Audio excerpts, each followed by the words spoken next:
welcome once again to It's a Mystery. You know, there are so many strange and bizarre mysteries out there in the world. Join us as we investigate some more cases on location and in the studio. Amongst today's amazing mysteries are all these weird reports. What did a schoolboy discover in his playground? And I guarantee you won't believe this. We uncover ghostly goings-on in an ancient rectory. And we take you on an incredible journey around this crazy world of ours.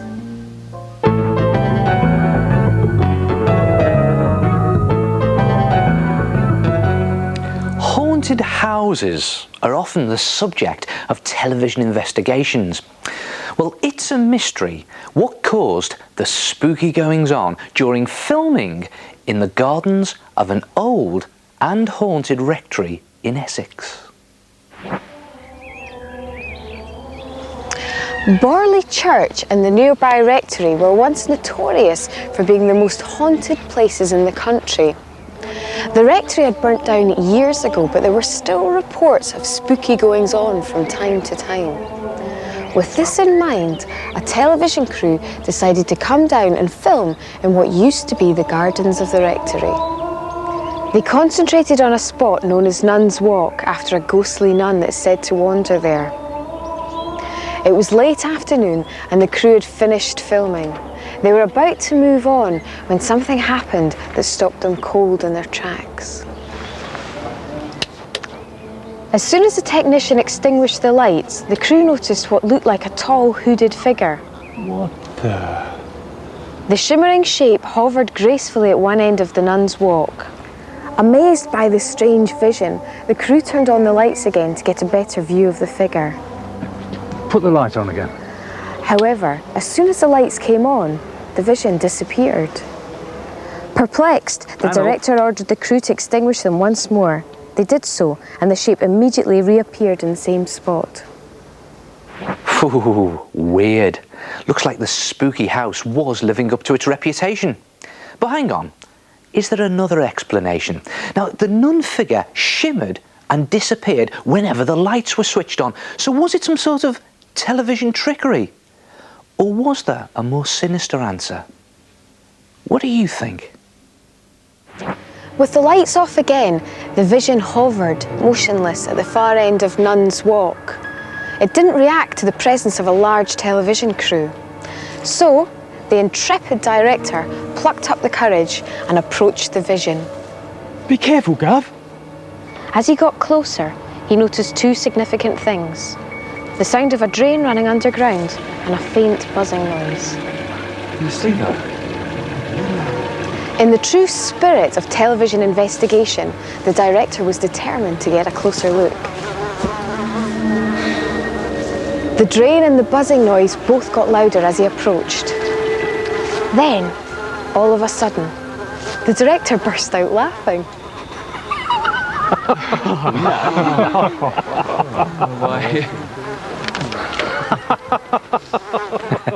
So, okay, what did the director see which had made him laugh so much?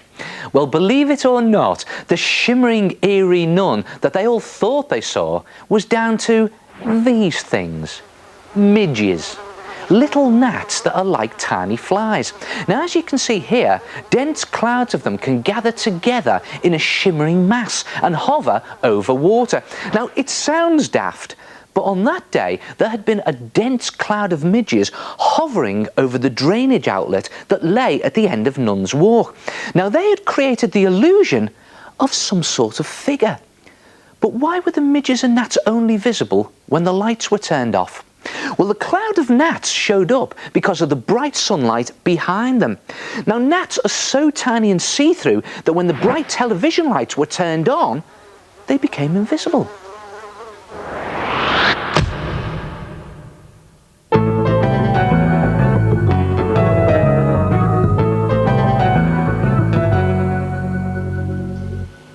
It's a mystery how we learn. Here, Tristan, have a go at this. No problem. Give us a tune, matey. Plectrum. Plectrum.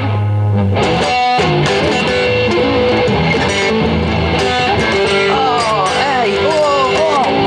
Oh, turn it off. I didn't recognise that one, did you? Have a go at this. So I can't See play. if I can do any better. Right, there we go. Let's try this then.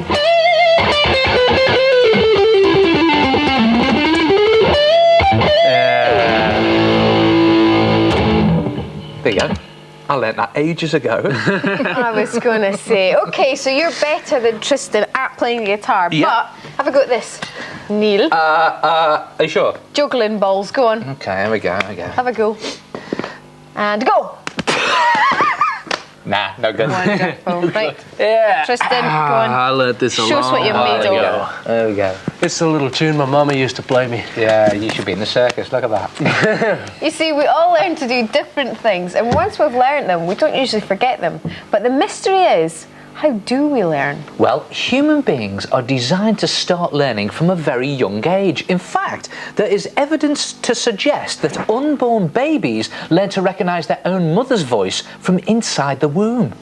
And whoever said you learn something new every day was dead right. We're constantly learning new facts and information and skills.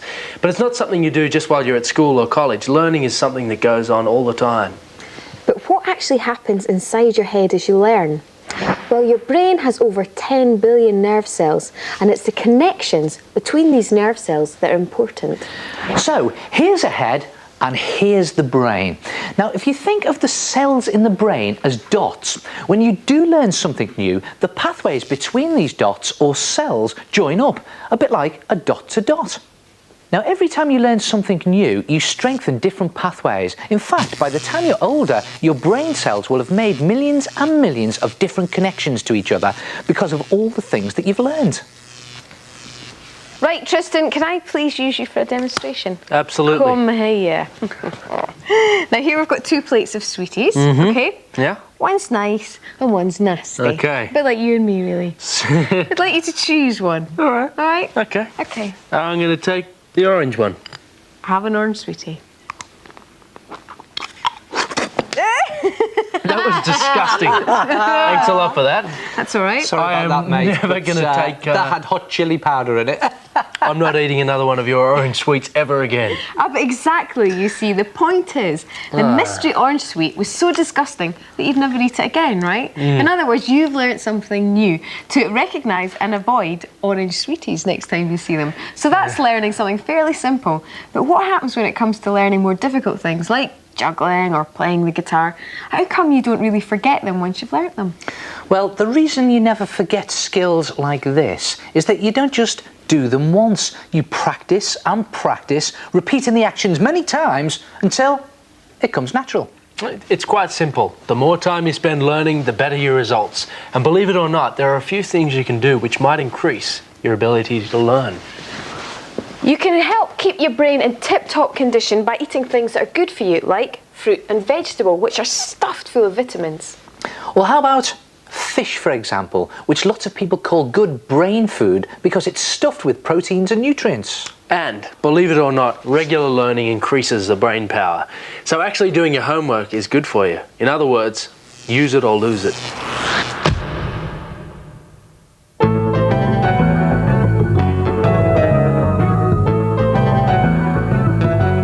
It's a mystery how you can discover buried treasure. Using a metal detector? An old pirate's map? Nah, Tristan's got an incredible tale of discovery. Some years ago, in the famous seaside town of Margate, a school was undergoing some building work. One of the workmen was busy doing some cementing when he accidentally dropped his trowel down what he thought was a disused well. Rather than leave the trowel in the well, he decided to call on the school headmaster, Mr. Newlove, to see if he had any bright ideas on how to get the trowel back. Well, it's down there somewhere. Well, how are we going to get it back? I'm really sorry about that. After a while, they came up with the perfect solution. Mr. Newlove fetched his son, showed him the hole, and asked him to go in and have a look. As you can see, it's a small hole, and I certainly wouldn't fit in there, but I think you'll be all right. Is it very deep? No, you'll be fine, Josh. Just be careful. After a few minutes in the hole, the boy resurfaced with the trowel. He had this look of absolute amazement on his face. What is it? What have you seen? He was absolutely gobsmacked.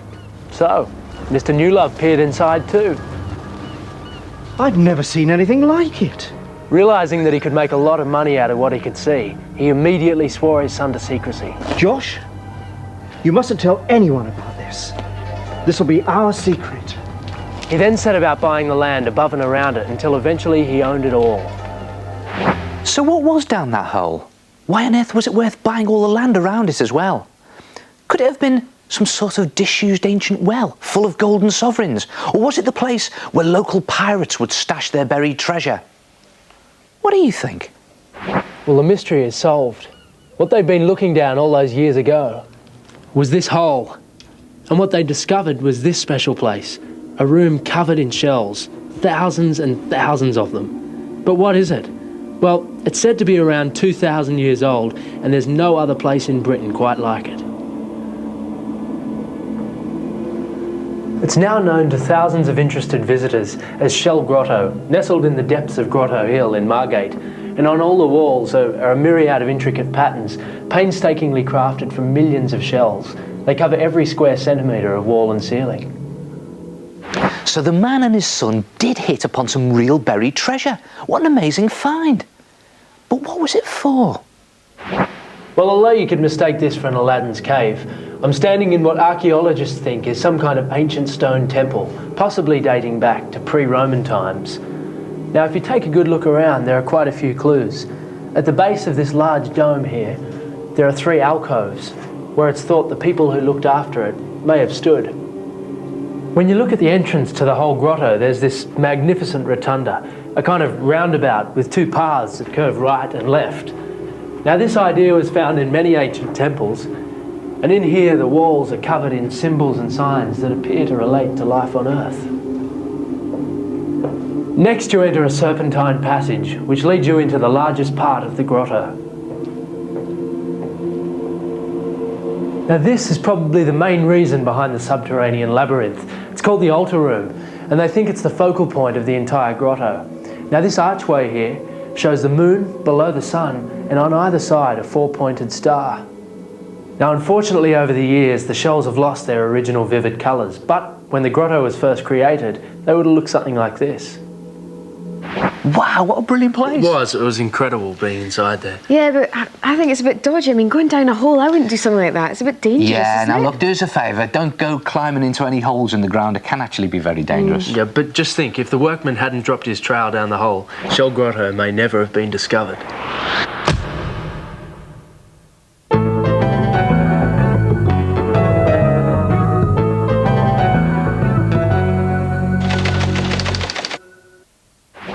Here's a mystery about an incredible road up in Scotland.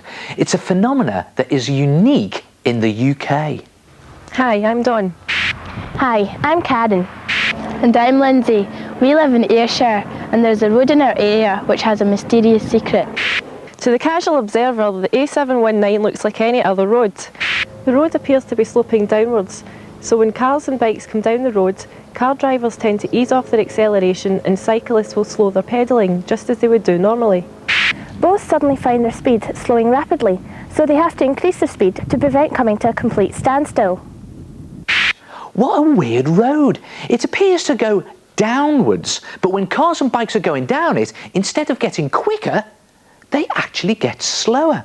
So let's take another look at that shot of the cyclist. There you go. She's rolling downhill, and yet she slows down instead of getting quicker. So what is going on? This strange occurrence is explained because the drivers and cyclists have just witnessed a naturally occurring optical illusion. Even though the road looks like it's sloping downwards, it actually climbs upwards. There are many factors that contribute to the optical illusion of the road sloping downwards. For example, the angle of the hedges and fences climbing away from the road. When you reach the sign and the countryside changes to more arable fields, it seems to indicate that the road is descending into a more sheltered valley. However, this is not the case. Bit confusing, isn't it? Well, hang on, let's take another look at that last driving shot.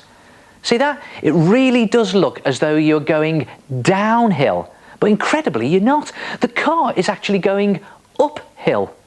Now, this weird road is known as the Electric Brae, and as they've just said, the optical illusion is created because of the area surrounding the road. Let me just show you with this model car.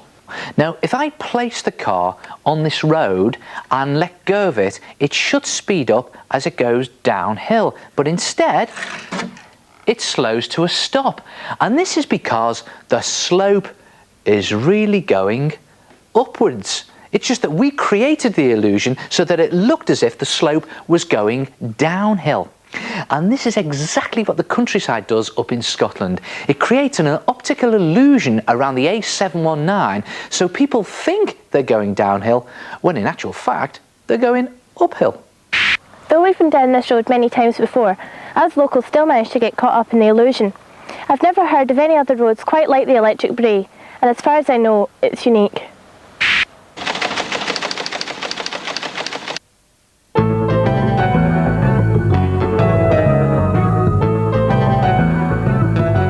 It's a mystery how crazy the world is. What's he talking about? Well, in the next few minutes, we are going to give you a snapshot of just how crazy the world can be. Okay, are you ready? Yeah, go for it. Time starts now. Okay, go Gail, come on. Yep, the world sure is a crazy place. I mean, when you think about it, it's just a huge ball spinning around in space. Some scientists reckon it's 4,600 million years old. And you know, it's crazy what goes on in this world of ours. For example, let's start with the UK. What's crazy about the UK? Well, just come over here and watch some telly.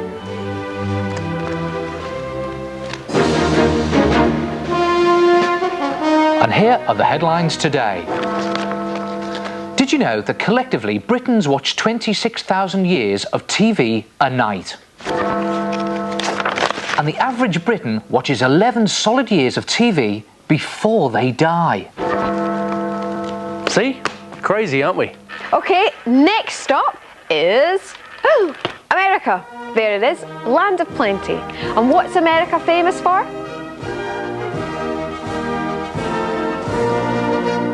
No, not the Stars and Stripes, not the Statue of Liberty, but junk food. I know this may be difficult to digest, but every day Americans are said to chomp their way through 7 million pizzas, 15 million burgers, and about exactly the same in ice cream.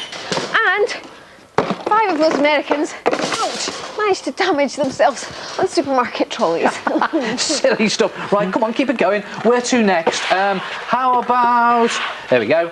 Cyprus. What's crazy about Cyprus? Well, eggs are what's crazy about Cyprus. Believe it or not, the whole world's population of hens lays nearly 2 billion eggs every day, and that's enough to make an omelette 140 miles wide, which is about as big as the island of Cyprus. Talking of the whole world, every day around 400,000 babies are born into the world, and together they weigh 500 tons. So, there you go. We've just proved some of the crazy things that go on in this world. When you take a closer look. Phew, just made it.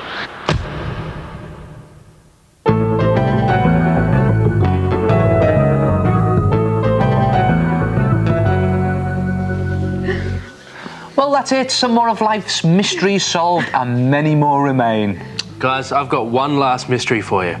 What's the correct thing to say? The yolk of an egg are white, or the yolk of an egg is white? The yolk of an egg, oh, I can't be are white, it's now it's singular, isn't it? The yolk of an egg is white. Yeah, go on. Yep. The yolk of an egg isn't white at all. It's yellow. Fools. See you next time. See you later. Bye. Bye.